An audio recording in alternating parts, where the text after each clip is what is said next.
What's up, YouTube? What up, Mac heads?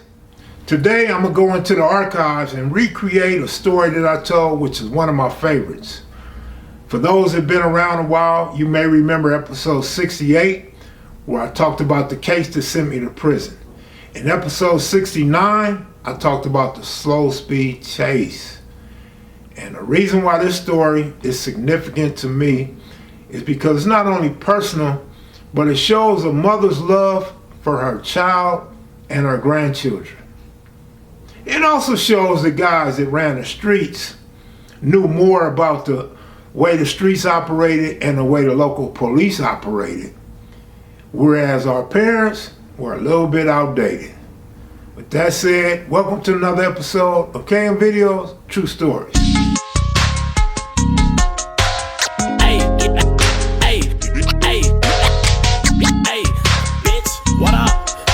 They say they on they block, it's time to slide, fuck them up. Ayy, lil' bro walking up, masked up, suited up. Ayy, catch him by the stove, up the pole, shoot it up. Ayy, switch up on the Glock, make him hop, double dutch. Ayy, lil' bro over cold, he got that was it. I never stopped banging. I started banging hard, then I got so hard till it was a shame. Welcome to another episode of KM Videos, True Stories. So this episode right here takes place in LA, in the turf, 1995. So I had caught a case, me and my co-defendants caught a case in 1994. It took them a while to file the case and my co-defendants were locked up. Roscoe catches another case. He catches a carjacking. He jacked a dude from 40s, went on a high-speed chase, gets cracked in my house, and he goes back to prison. So he's in prison doing a violation. I'm still on the street. Ace Rack gets cracked out of town somewhere, and they let Ace Rack go. They tap his phone. So they tapping phones and listening to all these different conversations. I was still on the run. So I was on the run into 1995. And they had, my co-defendants let me know that the police were looking for me. Better be careful. Probably should get out of town.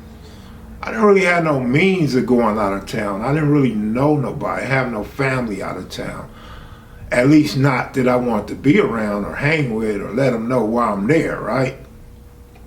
So I stayed local. I had my phone disconnected. And I moved to Dorset Village. And so I moved there, me, my kid's mother, and my two little small children at the time. Back in 1988, I got my mom's 88 Ford Aerostar off my credit in my name. So this car was in my name. Mom's calls me up, and Mom say, I want to come see you. I'm like, nah, Moms, I don't think that's a good idea. She's like, boy, I want to see my grandchild and I want to bring you your mail. Moms don't tell me she's bringing my oldest brother to see me. My oldest brother just got out the pen and he wanted to see me, but she's called herself surprising me. And she brings bro with her. Mind you, at the time, we don't know. We know I'm wanted. We know I'm on the run, but we don't know they posted a poster in the local post offices. Robbery homicide had a picture of me, the case that was pending. It said I was a 3-striker and I was very dangerous. It talked about my moniker and the set and all that stuff, right? So Moms leaves the house, comes whatever way she came. She comes down 8th Avenue, going south. She comes up 59th. And and I come outside. I got my daughter with me. My daughter is 1 year old. She's a 1-year-old. And, you know, I leave my burner in the house. I got a bird, I got a whole chicken in the house. And about $3,800. I walk out the house, with my baby in my hand. So I said, Village had just put up these new gates. So it's a remote control gate. Boom, I come out, mom's had pulled up in front of the driveway. She's blocking the driveway. She's in an 88 Ford Aerostar. My brother's in the passenger seat. My brother's smiling and everything. And I say, Mom, man, it's police on the block. She said, ain't no police on the block. I said, man, ain't that many white folks around here? I'm like, don't no white people be on the street. I'm like, them police. She's like, ah, boy, ain't nobody worried about you. And I see a car speeding up the street. And I kind of panic. I want to run inside the gate. The gate is closing. I don't think I can make it in the gate, but it's worth a shot. If I get through that gate, I'm going to get away. Mom's tells me, jump in the car. So that convinced me to jump in the car. So I open the sliding door, I dive in the car with my baby, and I shut the door. Mom starts to slowly pull off, and the police is telling her, pull over, pull over. And they got their guns out, and Mom just takes off. So we go up toward Crenshaw. Mom stops at the stop sign and everything. I believe it was 2 stop signs. Mom stops at both stop signs. I want to say on 10th Ave and then on Crenshaw. She busts a right on Crenshaw. Then she busts another right into the shopping center. And there's this helicopter right above us. It was so loud and so much vibration, it felt like the helicopter was right on top of us. And the helicopter's telling us to pull over and get out. And Mom's just keep on going. She passed Ralph's. She makes that left where the old Thrifties was and Savon's. She busts that left. And now some police then got in front of us. So they got us blocked off in front and the back. I'm like, Mom, just stop. Let me out, let me out. And they yelling, get out the car, get out the car. And all this stuff they yelling. And I just bust out. I'm mad. Y'all know how I get. Nicest guy in the world, but when I get mad, I get mad. I bust out. And I'm like, yo, put your guns down. There's an infant in the car. And they yelling, get down on the ground. I'm like, put your guns down. I'm yelling out orders like I'm the police chief or some shit, right? But I'm dead serious. Nothing I can do, but I'm not getting down on the ground till they put them guns down. And a few of them stand back, put the guns down toward the ground. And then I lay down, spread eagle, and they telling me not to move and all this old stuff. And then they rush me, put their knee in my back, bend in my arms as hard as they could. My skinny ass is so mad. Yeah, that shit don't hurt me. I don't feel none of that shit. Take about 4 of them to take me down. I mean, to get on top of me. And I'm like, man, it's a baby in the car. So they do their procedure to where they get on the car and they like, it's a baby in the car, it's a baby in the car. Motherfucker, I told y'all my baby was in the car. And so I don't remember them taking Moms out the car, but they took my brother out the car. And so they arrest us both. And part of my daily activity was just to exercise, to stay winded a little bit. So I would go play basketball all the time. Now check this out. The majority of the time that I played basketball was right across the street from the house. So I'm going to ball all the time. And when I didn't go there, I went to Westchester. So Westchester still fell in LAPD's jurisdiction. Where we lived was actually sheriff's jurisdiction, but they wasn't a part of this case. They wasn't tripping. So I was right there up under their nose the whole time. So Moms is being followed by the LAPD. They follow her based on, they know that that van is there and registered to our house on Eileen and it's in my name. So they follow her, boom. Just like they wanted, she pulls up on me. I don't know how long they had been following her or watching her, but I know they had hit her house a couple times.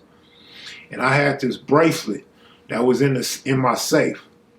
And the only reason why I kept this bracelet, it was really heavy, it was really solid, and it had a very unique design. So unique that the homie mailman asked, could he borrow my bracelet and have it duplicated? Because he wanted one just like it. So I lent it to him, he took it to his jeweler, and he got an identical match to that bracelet. And so I kept the bracelet in my safe. When I go off on the run, when I vacate the house and move to Dorset Village, it never dawned on me to grab that bracelet or even the safe, which I should have. In hindsight, I should have grabbed the safe. Based on, here I am working, got burner, got 2 babies in the house. I probably should have grabbed that safe. And that was one of the pieces of evidence against me. But they had taped our phone conversations.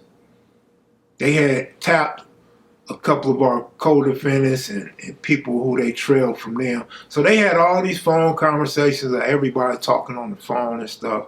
So they had all the evidence they need. They got Cheers, they got the Rolex from Cheers, they got a Rolex from Big Bam, which is Nicky Bam, rest in peace, Lil Bam's older brother.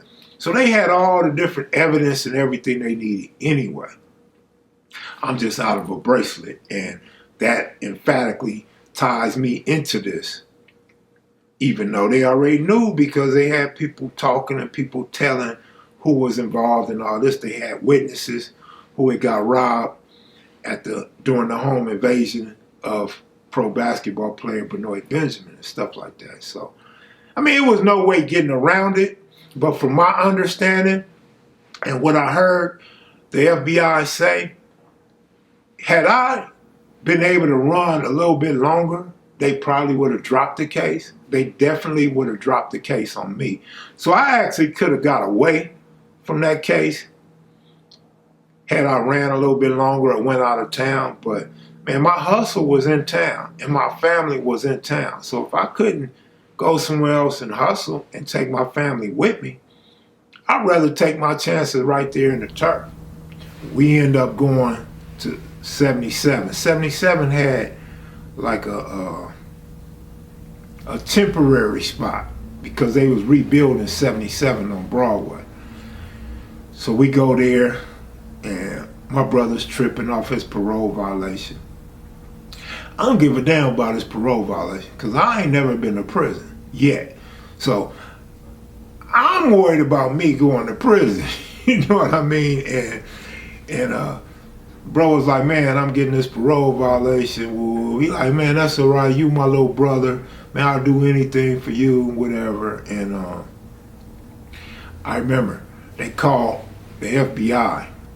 We had this FBI task force on the Rolling 60s called the Rolling 60 Task Force. So this lady named Tracy Hanlon comes. Now I'm locked up in a cell, but I can hear everything up front. I hear my mother there. I hear what's his name? J.J. May, Officer Sergeant J.J. May. I hear him, a few others. J.J. May wanted to come see me and identify me, like I'm a dead body or something in the morgue. He comes to identify. And he said, Kev Mac. He said, yeah, it's you.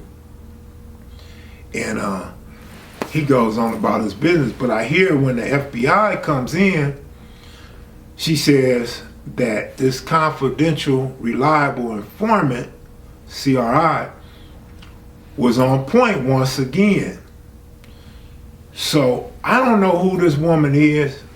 And then boom, she says her name. And I'm like, wow. This girl was messing with one of my dogs at the time, one of my road dogs at the time, Big Cal. And I'm like, damn, man. Like, she really told him where I was living at and all that. And I'm like, man, I ain't never done nothing to her. But you just never know what's going on. You never know who's on the payroll or who caught a case or whose boyfriend caught a case. And people will start working with them for personal reasons or personal gain. And so they gaffled me up. They had gaffled me up, sent me to the county jail. I'm not gonna get all off into the county jail stuff about being locked up with bro, but I was locked up with bro. You may have heard the 111 story that I just dropped on Monday. I run across Black Dog. I meet Wimp. And then when I get to prison, I meet Mike. 3 guys that was in that U-Haul truck at the time that they pulled up on Keniston. And me and Wimp, we formed a great relationship, great rapport that carried on to the streets and everything. But PJ was in there, Baby Bone was in there, they was crime partners. My brother was in there facing the 3 strikes in which he later got found guilty. I go to the module with my homeboy Peanut, Lil No Good, rest in peace. Ace Rat, Lil Mad, rest in peace. Lil Snoop Dogg, rest in peace. Hog, Lil F Bone, Peanut, did I say Peanut? Roscoe, Head, Lil Bunky, rest in peace. Man, there was so many of us. So many came in, so many went out. Tiny Bosco, Big Cousin Kerry, you know, this other guy who I'm not gonna say his name. He probably throwing rocks at the screen right now. Like, man, that nigga Kev Mac always leave my name out the store, man. Fuck that nigga. But yeah, man, I had wanted to bail out since I left all that stuff in the apartment, but they Santa Monica put a probation hold on me. So I couldn't bail out. And I was always going to court. I'm going to court, CCB, Santa Monica. I had all these suspended licenses in different jurisdictions. So I was going to court a lot, ran across a lot of different people. Culver City, that's when I ran across River Rat. Me and River Rat talked about, you know, back in the days, banging back in the days and stuff like that. Ran across some PBGs, some show lines and stuff at different courts. But yeah, man, at Santa Monica Court. So we got a home invasion, robbery, kidnap, all these charges. But Moms was with the business, man. Moms wasn't no punk mother. Moms was hard. Moms was down. She was down.